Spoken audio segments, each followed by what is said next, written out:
On a crisp September morning in 2019, the manicured lawns and pristine facades of Ashbury's elite neighborhood couldn't mask the shock rippling through its streets.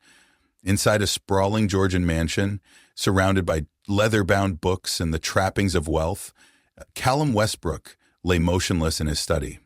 The 49-year-old titan of Wall Street, known for his golden touch in the financial world, had succumbed to a massive heart attack. But death was merely the final act in an extraordinary tale of betrayal and calculated revenge. Just days before, Callum's wife of 21 years, Hadley Thorne, had vanished without a trace.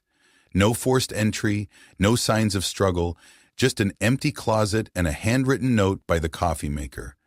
The disappearance initially sparked a missing persons investigation, but what emerged in the following weeks would leave even seasoned financial investigators stunned. Behind the perfectly curated image of a power couple's success lay a web of deception so intricate it would take forensic accountants years to fully unravel. For 13 years, Hadley Thorne, the brilliant Yale graduate who served as the company's CFO, had orchestrated what many now consider the most sophisticated act of financial revenge in modern history. The story I'm about to tell you isn't just about money, though the numbers would eventually reach into the hundreds of millions. It's not just about infidelity, though a French art dealer named Delphine Rousseau would prove to be a crucial piece of this puzzle. No, this is a story about patience, about how a wounded heart can transform into a precision instrument of destruction, about how a woman spent 13 years methodically dismantling everything her husband held dear, while never letting her smile slip at charity galas or board meetings. Some call Hadley Thorne a criminal mastermind. Others view her as an avenging angel who exposed the rot beneath Wall Street's gleaming surface. But to understand the truth about what really happened in the fall of 2019, we need to go back. Back to where it all began, in a world of old money and new ambitions, where a brilliant young woman named Hadley Prescott first caught the eye of the dashing Callum Westbrook at a Manhattan finance conference in 1997 and set in motion a chain of events that would end in one of the most fascinating cases of financial warfare ever documented. This is The Long Game, a tale of patience and revenge. Nestled in the heart of Connecticut's Gold Coast, Ashbury stands as a testament to old money and new fortune. Tree-lined streets showcase sprawling estates hidden behind wrought iron gates, while country clubs host whispered conversations that move markets. In this world of inherited privilege and earned wealth, our story begins. Born in 1975 to two dedicated educators, Hadley Prescott showed signs of exceptional intelligence from an early age. Her childhood home, modest by Ashbury standards, buzzed with intellectual energy. While other kids played with dolls, young Hadley found joy in solving complex math problems. Her father, Thaddeus, often joked that she learned multiplication before nursery rhymes. By high school, she was already taking advanced calculus classes at the local community college. Her brilliance earned her a full scholarship to Yale, where she graduated summa cum laude in mathematics and economics. Meanwhile, Callum Westbrook was born into a very different world. The Westbrook name carried weight in Connecticut's social circles, built on 3 generations of shrewd investments and carefully cultivated political connections. Yet Callum seemed determined to prove he was more than just his family's fortune. At Harvard Business School, he earned a reputation as a natural strategist, someone who could see market patterns others missed. His professors noted his unusual ability to transform complex financial theories into practical business solutions. Their paths crossed in the summer of 1997 at the annual Global Finance Summit in Manhattan. The venue was the newly renovated Plaza Hotel, where crystal chandeliers cast a warm glow over conversations about emerging markets and venture capital. Hadley, fresh from Yale and working as a junior analyst at Morgan Stanley, noticed Callum during a panel discussion on Asian market trends. She later recalled being struck not by his looks or charm, but by the incisive questions he posed to the speakers. That evening, as other attendees networked over champagne and canapes, Hadley and Callum found themselves deep in conversation about the potential of emerging technology markets. Hours slipped by unnoticed. Their discussion continued through dinner at a small Italian restaurant in Greenwich Village and ended with sunrise coffee in Central Park. Both would later tell friends they'd never experienced such an immediate, intellectual connection. What followed was a whirlwind romance that captivated Ashbury's social scene. Their courtship played out against a backdrop of charity galas, yacht club parties, and weekend trips to Martha's Vineyard. Within 6 months, Callum proposed during a private dinner at Le Bernardin. The ring, a family heirloom featuring a flawless 5-carat diamond, symbolized not just their love but the merging of old money and new talent. Their wedding in the fall of 1998 was everything Ashbury expected and more. The ceremony at St. Michael's Episcopal Church drew over 400 guests, including Wall Street executives, political figures, and social elite. The reception, held at the Westbrook family estate, featured a performance by a renowned string quartet and a fireworks display over Long Island Sound. Local papers called it the Society Event of the Decade. The newlyweds settled into a Georgian mansion on Ashbury's prestigious Maple Grove Drive. To the outside world, they appeared to be the perfect synthesis of old and new money. His family connections and her financial expertise, his social grace and her intellectual prowess. Together, they seemed poised to build something extraordinary. And for a while, they did exactly that. But beneath the surface of this picture-perfect union, forces were already in motion that would eventually tear it all apart. By early 2006, Hadley and Callum Westbrook had established themselves as the undisputed power couple of Connecticut's financial scene. Their meteoric rise began when Callum launched Westbrook Consulting Group, with Hadley stepping in as chief financial officer. The firm's elegant offices, housed in a restored Victorian mansion on Ashbury's Main Street, quickly became a symbol of their growing influence. Their business approach broke new ground in financial consulting. While other firms chased quick profits, Westbrook Consulting focused on long-term growth strategies. Hadley's mathematical genius complemented Callum's market intuition perfectly. She developed complex financial models that could predict market trends months in advance, while he translated these insights into language that caught the attention of Fortune 500 executives. The company's client list read like a who's who of Wall Street: tech startups, pharmaceutical giants, and international banks, all sought their expertise. Within 18 months of opening their doors, Westbrook Consulting had secured contracts worth over $50 million. Their innovative approach to risk assessment, particularly in emerging markets, earned them features in the Wall Street Journal and Forbes. In Ashbury's social circles, the Westbrooks became the couple everyone wanted at their events. Their annual summer garden party turned into the season's most coveted invitation. Hadley chaired the hospital board's fundraising committee, while Callum served on the boards of 3 prestigious private schools. Their philanthropy made headlines: a new wing at Yale's mathematics department, a state-of-the-art computer lab at the local high school, substantial donations to cancer research. But success came with its own price tag. The company's rapid expansion meant longer hours at the office.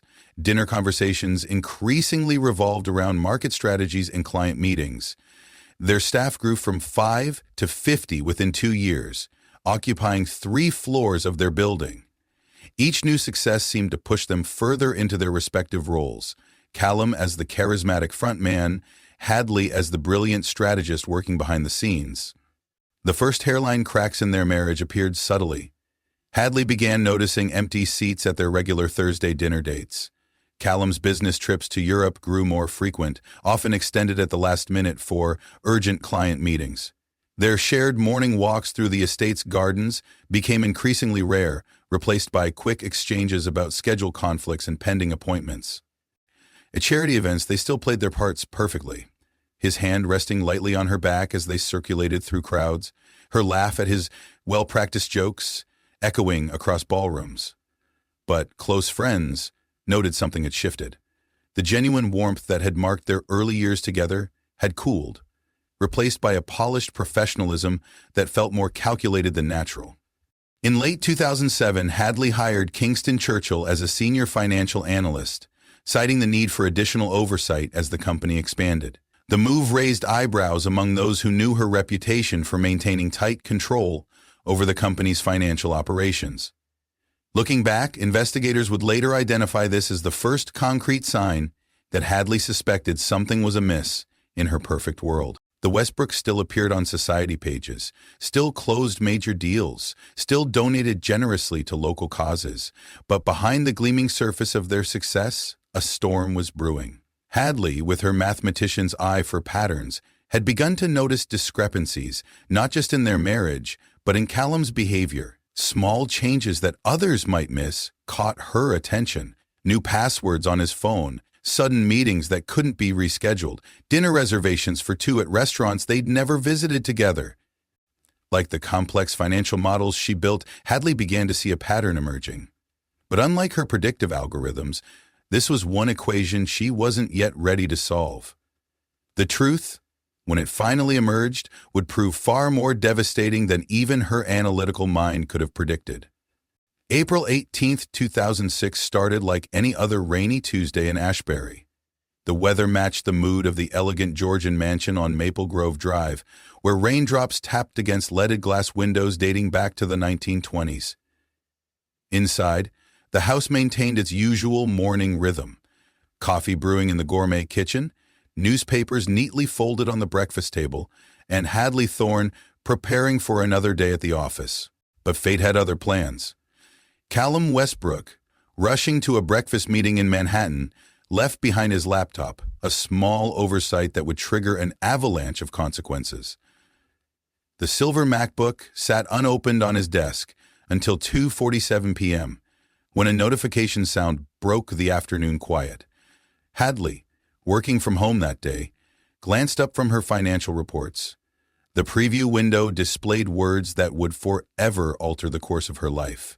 From Elphine Rousseau, subject, "Can't wait to see you tonight, my love." In that moment, 13 years of marriage crystallized into a single point of betrayal. With hands that refused to tremble, Hadley opened the laptop. The password field mocked her briefly until she typed in the date of Callum's Harvard graduation, a detail he'd maintained for years out of superstition. The screen unlocked, revealing hundreds of emails exchanged with Delphine Rousseau, a French art dealer Callum had met at a business conference in Paris. The correspondence painted a vivid picture of a year-long affair, intimate photos, weekend plans in hidden Paris apartments, private jokes about deceiving the brilliant wife, each word carved deeper into Hadley's heart, transforming her world from technicolor to grayscale. Delphine's latest email detailed plans for their upcoming rendezvous at the Four Seasons, paid for through a corporate account Hadley herself had established. For 3 hours, Hadley sat motionless in Callum's leather office chair, reading every message, examining every attachment. The mathematician in her noted patterns, meetings disguised as client appointments, business trips extended by phantom flight delays. The wife in her died slowly with each revelation. But something else was being born in that moment. Something cold, calculating, and patient. As thunder rolled outside, Hadley began taking screenshots, sending them to a newly created email account. She documented dates, times, locations, and expenses. Her hands moved with mechanical precision, creating folders, organizing evidence, building the foundation of what would become her masterpiece of revenge. The rain intensified as evening approached. Hadley cleared her digital tracks, restored the laptop to its original state, and placed it exactly where Callum had left it. Then she went to their master bathroom, applied fresh makeup, and fixed her hair. The woman who emerged looked identical to the one who had entered Callum's study hours earlier, but something fundamental had changed. That night, over dinner at their mahogany dining table, Hadley listened to Callum's practiced lies about his upcoming client meeting with perfect composure. She smiled at appropriate moments, asked the right questions, and maintained the facade of the devoted wife. But behind her eyes, complex calculations were already taking shape. In the weeks that followed, Hadley began laying the groundwork for her response. She studied financial regulations with renewed interest, focusing on international banking laws and offshore accounting practices. She took additional courses in cryptocurrency and digital security, explaining it away as professional development. Each new piece of knowledge became another weapon in her growing arsenal. The world around her continued as before: charity galas, board meetings, social functions. But Hadley now moved through it like a ghost, observing everything with new eyes. She watched Callum's subtle glances at his phone, noted the slight adjustments to his schedule, and began to see their marriage for what it truly was: a chess game where she'd been playing with only half her pieces. But now, she was ready to play with full force. Her plan would require patience, precision, and an absolute commitment to the long game. As spring turned to summer, Hadley Thorne began transforming herself from a victim of betrayal into an architect of vengeance. The rain that had fallen that Tuesday in April had washed away the last traces of the trusting wife she'd been, leaving behind a woman who would spend the next 13 years ensuring that revenge, when it finally came, would be nothing short of magnificent. What unfolded between 2006 and 2019 stands as one of the most intricate financial schemes ever documented. Hadley Thorne's plan moved with the precision of a Swiss watch, each component perfectly timed and meticulously executed. The foundation began with the creation of Raven Blackwood, a digital ghost born in the depths of international banking systems. Using her knowledge of financial loopholes, Hadley established this identity through a network of paperwork spread across 3 continents: a birth certificate in New Zealand, school records in Switzerland, and a business license in the Cayman Islands, each document crafted with painstaking attention to detail. By 2008, Hadley had quietly established 7 shell companies, each serving as a layer of protection for her growing operation. These enterprises appeared legitimate on paper: consulting firms, investment vehicles, and import-export businesses. The genius lay in their interconnected nature. Money flowed between them like water through a maze, making it nearly impossible to trace its original source. The turning point came in 2010, when Callum proposed developing a revolutionary financial technology platform. Hadley saw her opportunity and shaped the project to serve her ends. The platform, marketed as a breakthrough in digital banking, contained subtle backdoors known only to her. These hidden pathways allowed microscopic amounts of every transaction to be diverted into her shadow accounts. But the scheme faced its share of close calls. In 2012, Phoenix Kincaid, a sharp-eyed external auditor, began asking uncomfortable questions about certain transaction patterns. Hadley orchestrated an elaborate distraction involving a coffee spill on his laptop and a corrupted backup drive. The investigation shifted focus, but the incident pushed her to refine her methods further. The arrival of Kingston Churchill as the new CFO in 2015 presented another challenge. Known for his forensic approach to financial oversight, Churchill threatened to unravel years of careful planning. Hadley's solution proved masterful. She befriended his wife Marigold, integrating herself into their personal lives. Through carefully crafted social interactions, she gained insights into Churchill's investigation methods and stayed perpetually one step ahead. Meanwhile, Hadley's alternate identity gained depth and complexity. Raven Blackwood acquired properties in the south of France, established art collections, and built a convincing digital footprint. Bank accounts in Zurich, Singapore, and the Cayman Islands slowly accumulated funds, each transfer small enough to avoid regulatory attention, but contributing to a fortune that would eventually exceed $300 million. The most dangerous moment came in 2017, when Delphine Rousseau, fueled by jealousy, threatened to expose her affair with Callum. Hadley intercepted the threat through her network of carefully placed sources. Her response demonstrated the depths of her strategic thinking. She anonymously revealed evidence of Callum's other indiscretions to Delphine, effectively turning his mistress against him without exposing her own knowledge of the affair. Throughout these years, Hadley maintained an impeccable public image. She chaired charity events, published papers on financial innovation, and even wrote a best-selling book on women in finance. Her reputation as a brilliant businesswoman and devoted wife grew stronger with each passing year. At social gatherings, she still played the perfect spouse, sharing knowing looks with Callum across crowded rooms, all while systematically dismantling the foundation of his world. Every morning, she settled into her office at Westbrook Consulting, surrounded by photos of their seemingly perfect life. She attended board meetings, made investment decisions, and guided the company's growth. But beneath this facade, each day brought her closer to her ultimate goal. The same mathematical brilliance that had once caught Callum's attention now served as the architect of his destruction. By 2019, Hadley's parallel life stood complete, a masterpiece of financial engineering and patient calculation.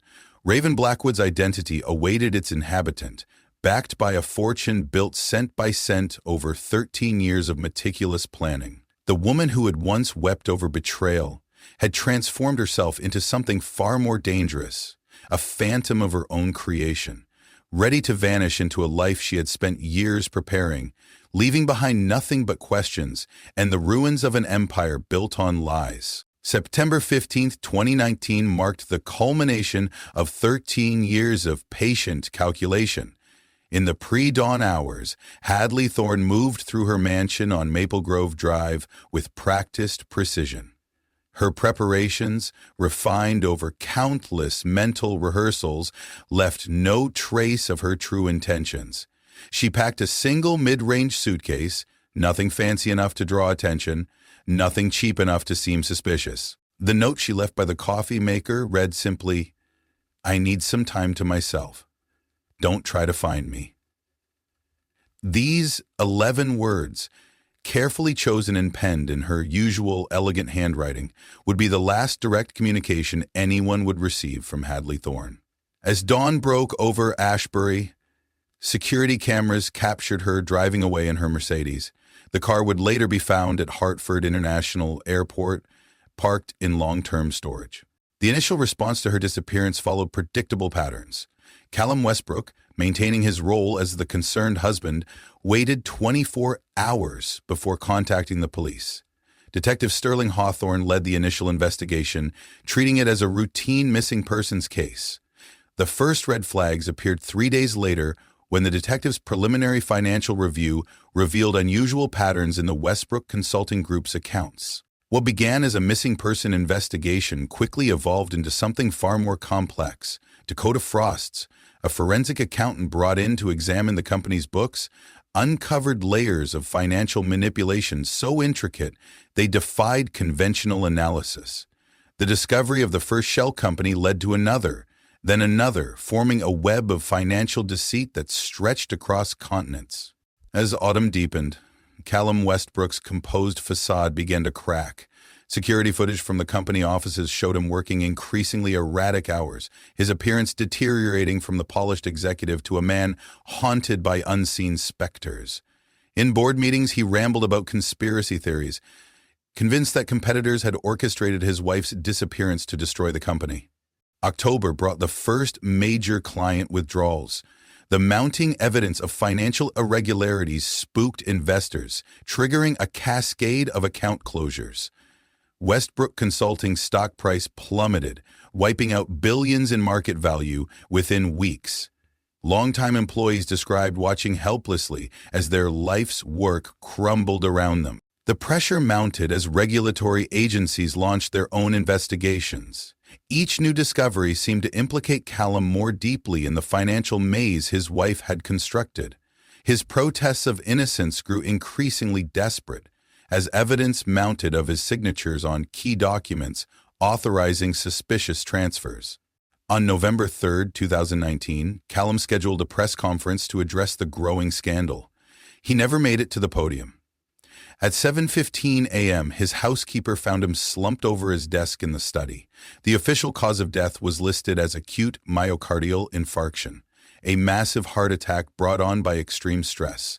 He was pronounced dead at Ashbury General Hospital at 8:47 a.m., leaving behind a legacy of unanswered questions and financial ruin. In a final twist of fate, Callum's death triggered insurance investigations that uncovered even more layers of financial manipulation. The company's collapse accelerated, taking with it the savings of countless investors and the jobs of over 300 employees.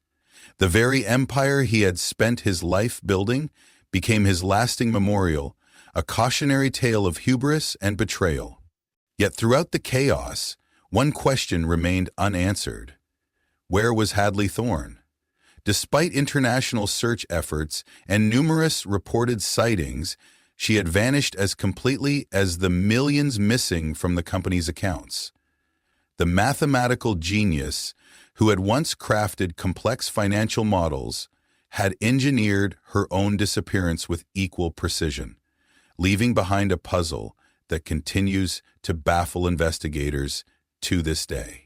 The collapse of Westbrook Consulting sent shockwaves through the financial world that continue to reverberate today.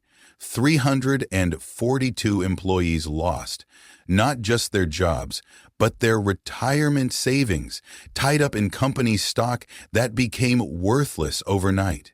Senior executives found themselves blacklisted from Wall Street, their reputations tainted by association with what the press dubbed the Westbrook deception. Small investors bore the heaviest burden.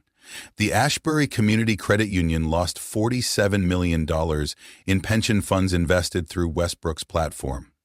Local charities that had trusted the company with their endowments saw decades of charitable work erased. The Children's Hospital Building Fund, which Hadley herself had once chaired, lost $12 million earmarked for a new cancer treatment wing. The forensic investigation, led by Dakota Frost, uncovered financial maneuvers that rewrote the textbooks on white-collar crime. The scheme's architecture proved so complex that investigators spent 2 years mapping its full scope. They discovered transactions flowing through 23 countries, utilizing 15 different currencies, and passing through more than 50 shell companies. The total amount missing exceeded $300 million, though exact figures remain disputed.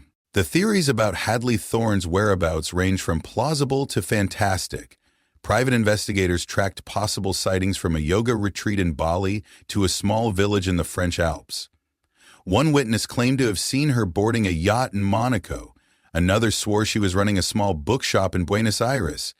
Each lead dissolved upon closer inspection, leaving only questions. The most credible theory suggests she assumed the identity of Raven Blackwood, living quietly in the south of France. Bank records show property purchases in the region made through a series of offshore companies in the years before her disappearance. However, by the time authorities investigated these properties, they had been sold to other parties, the paper trail growing cold. The scandal prompted sweeping reforms in the financial sector.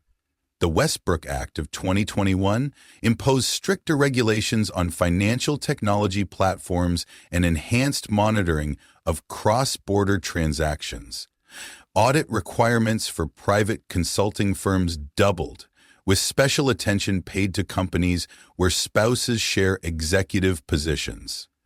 The case transformed how investigators approach financial crimes. The FBI's white-collar crime division now teaches the Thorne Protocol to new agents, using the case to demonstrate how traditional investigation methods fall short against modern financial deception. The mathematical models Hadley developed, originally meant to detect market trends, are now ironically used by regulators to identify potential fraud patterns. 5 years later, Ashbury still feels the aftershocks. The Westbrook mansion stands empty, its gardens overgrown, a silent reminder of trust betrayed. Local legend claims lights sometimes flicker in the study where Callum spent his final moments, though real estate agents attribute this to faulty wiring in the aging house. The mystery of Hadley Thorne has spawned countless books, documentaries, and even a Broadway play. Yet the woman herself remains a ghost, her true fate known only to her. Some view her as a criminal mastermind who orchestrated the perfect crime. Others see her as an avenging angel who exposed the hollow heart of high finance. In the end, Perhaps the most unsettling aspect of the Westbrook scandal isn't the missing millions or the ruined lives, but the questions it raises about revenge, justice, and the human heart. Somewhere in the world, a woman who spent 13 years planning the perfect disappearance lives with the knowledge of her handiwork. Whether she finds peace in that knowledge remains, like so much else about this case, a matter of speculation. The story of Hadley Thorne and the Westbrook scandal forces us to confront uncomfortable questions about justice, revenge, and the price of patience. Here was a woman who, faced with betrayal, chose not the quick satisfaction of confrontation, but the slow, calculated path of total destruction. For 13 years, she lived with her husband's infidelity, turning her pain into purpose, her heartbreak into a masterpiece. The financial world learned costly lessons from this case. We now know that our most sophisticated security systems can fail against someone with enough patience and insider knowledge. The same brilliant mind that helped build Westbrook Consulting also engineered its downfall, proving that our greatest strengths can become our most devastating weaknesses. Yet the human cost extends far beyond the Westbrook family. Hundreds of employees lost their livelihoods. Small investors saw their life savings vanish. Charitable organizations had to shut down programs that helped the community's most vulnerable members. In pursuing her revenge, Hadley Thorne's actions created ripples of destruction that touched countless innocent lives. Modern financial oversight has evolved directly in response to this case. Banks now employ artificial intelligence to detect the kind of pattern Hadley used to siphon funds. Investment firms require multiple layers of authorization for large transactions. But perhaps the most significant change lies in how we view power couples in the financial sector. The days of spouses sharing executive control over major companies have largely ended, replaced by strict corporate governance rules. The questions this case raises remain relevant today. When does revenge cross the line from justice to destructive obsession? Can we separate our admiration for the technical brilliance of Hadley's scheme from its devastating human impact? What drives someone to spend 13 years meticulously planning another person's destruction? I invite you to share your thoughts in the comments below. Was Hadley Thorne justified in her elaborate revenge? Did the punishment fit the crime? Or did she become something worse than what she sought to destroy? Your perspectives add to our understanding of this complex case. For more compelling stories from the dark side of high finance, subscribe to our channel and hit the notification bell. Remember, sometimes the most dangerous criminals aren't those who break into vaults, but those who hold the keys to them all along. In the end, the true legacy of the Westbrook scandal might not be its impact on financial regulations or corporate governance. Perhaps its real lesson lies in showing us how thin the line can be between justice and vengeance, between righteous retribution and calculated destruction. Somewhere in the world, Hadley Thorne knows which side of that line she landed on. The rest of us are left to wonder and to watch our own hearts carefully when they cry out for revenge.